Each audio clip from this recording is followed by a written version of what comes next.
आपका बात करेंगे आईपीएल रिटेंशंस को लेकर के जो अपडेट्स आ रही हैं, आईपीएल ऑक्शन को लेकर के जो अपडेट्स आ रही हैं। तो सबसे बड़ा पॉइंट ये है कि आईपीएल रिटेंशंस को लेकर के क्या नंबर्स आ रहे हैं, हम उन पर बात करने वाले हैं। आईपीएल इस बार जो ऑक्शन होगा आईपीएल का, वो इस बार भारत में नहीं, भारत से बाहर होगा। ये मिडिल ईस्ट में कहीं होगा, अबू धाबी में हो सकता है, दुबई में भी एक पॉसिबिलिटी है। हालांकि पिछला ऑक्शन दुबई में हुआ था, तो शायद दुबई को रिपीट नहीं किया जाएगा। सऊदी अरेबिया में हो सकता है। ऐसे देशों में जो क्रिकेट और स्पोर्ट्स पर बहुत ज्यादा पैसा पंप इन कर रहे हैं, इस तरह के देशों में हो सकता है। पिछले के कुछ समय में इस्तांबुल और लंदन जैसी जगहों पर भी इसका जिक्र हुआ था और अभी भी इसको लेकर के एक पॉसिबिलिटी है। तो पहली चीज रिटेंशन के नंबर्स पे बात करेंगे। दूसरी चीज, जो ऑक्शन होगा वो भारत से बाहर होगा। इसके अलावा टीम्स के पास जो डेडलाइन होंगी, अपनी जो रिटेन उन्होंने की हुए खिलाड़ी हैं उसको लेकर के उनके पास जो एक लास्ट डेट होगी वो नवंबर 15 की होगी। यानी नवंबर के आखिरी हफ्ते, या फिर ऐसा हो सकता है कि दिसंबर के पहले हफ्ते में आपको ऑक्शन होना है और 15 नवंबर तक जो है वो टीमों को अपने खिलाड़ी बता देने हैं कि ये हमने रिटेन किए हुए हैं। 15 नवंबर को ऑफिशियल हो जाएगा कि कौन से टीमें किन खिलाड़ियों को जो है वो अपने पास रोक रही है। रिटेंशंस के बारे में बात कर लेते हैं। दो चीजें चल रही हैं। पहली चीज जो चल रही है वो 3+2 और 4+2 को लेकर के चर्चा चल रही है। एक चीज चल रही है कि 3 रिटेंशंस होंगे और 3 आप खिलाड़ी रिटेन कर पाओगे, 2 आपको आरटीएम के थ्रू मिल जाएंगे। इस तरह की चीज़ों को लेकर के भी चर्चा चल रही है। बाकी उसमें अनकैप्ड कितने होने चाहिए या फिर उसमें फॉरेन कितने होने चाहिए, इसका गुणागणित बाद में आएगा। लेकिन अभी ये चीज़ कही जा रही है कि 3+2 की इक्वेशन हो सकती है या फिर 4+2 की इक्वेशन भी हो सकती है।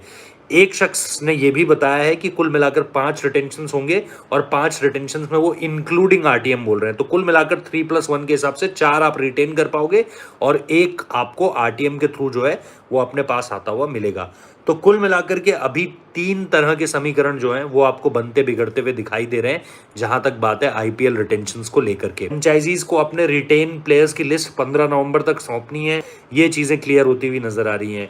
आईपीएल ऑक्शन नवंबर के आखिरी हफ्ते में होगा या दिसंबर के पहले हफ्ते में होगा, ये चीज क्लियर होती हुई नजर आ रही है। कैसे जो है आप ऑक्शन को बाहर के देशों में ले जाना चाह रहे हो, इसको लेकर के भी आपको जल्द क्लैरिटी मिल जाएगी कि भाई कौन से देश में जा रहा है आईपीएल ऑक्शन। तो इन सारी चीज़ों के बीच में अगर आप देखोगे तो आपको जो एक इम्पॉर्टेंट चीज़ देखने को मिलेगी वो सबसे बड़ी ये है कि आप किस तरीके से अब यहाँ पर आईपीएल रिटेंशंस के नियमों को जो है वो फ्रेंचाइजीज के हिसाब से आगे बढ़ा पाओगे। क्योंकि देखो, मल्टीपल फ्रेंचाइजीज ने मल्टीपल बातें कही हैं, अलग अलग फ्रेंचाइजीज अलग अलग चीज़ों को लेकर के बात कर रही हैं। और इसमें अगर आप देखोगे तो आपको 2 चीज़ें देखने को मिलेगी। बहुत सारी फ्रेंचाइजीज ये कह रही थी कि भाई रिटेंशंस के ज़्यादा से ज़्यादा नियम होने चाहिए, रिटेन ज़्यादा से ज़्यादा खिलाड़ियों को करने को मिले, आरटीएम ज़्यादा से ज़्यादा यूज़ हो पाए। और कुछ फ्रेंचाइजीज जो हैं, कुछ टीमें जो हैं वो ये भी कह रही थी कि नहीं, ऐसा करते हैं कि आरटीएम हमें बहुत ज़्यादा नहीं चाहिए इस पूरे के पूरे मसले पे, तो हम कम से कम इसको रखना चाहते हैं। तो उस लिहाज से जब आप देखोगे तो आपको निश्चित तौर पर ये चीज़ आगे बढ़ती हुई दिखाई देगी कि आपको ना इस तरफ को ज़्यादा वैल्यू मिलती हुई दिखाई देगी कि भाई बिल्कुल ही कम कर दिया है या फिर बिल्कुल ही ज़्यादा कर दिया। इस तरीके से चीज़ें नहीं होंगी। आप कहीं ना कहीं कोई बीच का रास्ता उठाओगे, बीच का रास्ता पकड़ोगे, जिसमें मुझे इस समय पर जो समझ में आ रहा है वो 4+2 का ही नियम समझ में आ रहा है, या फिर 5 वाला नियम कि भाई आपने 4 खिलाड़ी रिटेन करने के लिए दे दिए और 1 खिलाड़ी आपके पास जो निश्चित तौर पर रहेगा वो आप आरटीएम के थ्रू यूज़ कर पाओगे। तो ये अभी फॉर्मूला जो है, इस पर सोचा जा रहा है। इस पर फाइनलाइज थॉट जो होगा वो परसों तक आपके सामने होगा। 2 दिन में आपके सामने आ सकता है, ये बातें कही जा रही हैं। और अगर चीज़ें 2 दिन में क्लियर नहीं होती है तो फिर एंड ऑफ द मंथ आप समझिए, जब बीसीसीआई की एनुअल जनरल मीटिंग जो बैंगलोर के एक 5 सितारा होटल में है। मैं आप लोगों से जस्ट एक रिक्वेस्ट करना चाहता हूँ, प्लीज़ चैनल को सब्सक्राइब कर लीजिए, वीडियो लाइक कर दीजिए। सुपर चैट के माध्यम से भी आप सवाल कर सकते हैं।